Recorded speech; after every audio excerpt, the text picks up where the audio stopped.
I just learned a trick recently of how to make curtains more presentable. So I'm gonna try it and share it.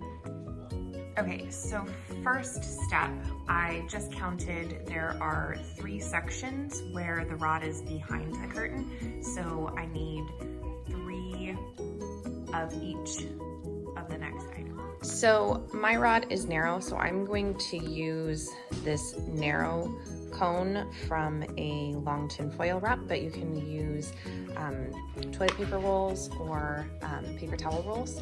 And I just measured it and it's about 18 inches long. So I'm going to divide 18 by 6. So 18 divided by 6 is 3 inches. So I'm going to mark 3 inches on the tube and then I will cut it every 3 inches. Okay, so now I have all of my marks where it's 3 inches and I just have a little bit of residual here that I need to cut off.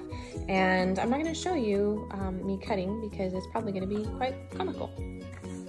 So now I have all of my pieces that are about 3 inches each, and as you can see, because this is a thicker tube, it didn't cut so well, but it will be hidden, so it's not a big deal.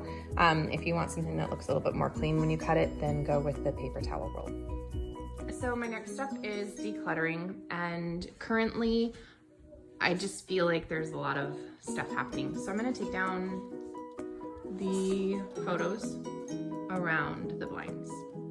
So now I want to show you, I have extra space. I just pulled the rods a little bit on each end and they'll come out further because it extends out further. And I didn't want that before because I had other photos and whatnot, but we're going to move the curtains to the outside section of the rods. So to make things less of a challenge and to not take it off of the entire rack, I'm just leaving it here and I'm just gonna take it section by section.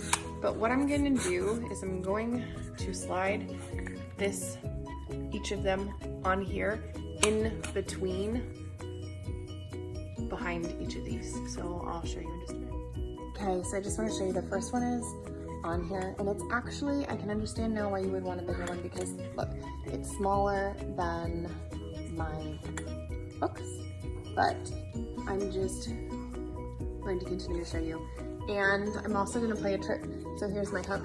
I'm going to finish by putting the rest of the curtains around the hook and keep it hidden so that some of the curtain is in front of the window and some of it isn't. Okay, I discovered that for my curtains, these are too small. So I switched to the paper towel option. So the paper towel roll will hopefully work better. So when I was working on this project, I realized that I needed to change the direction in which my curtains started and ended.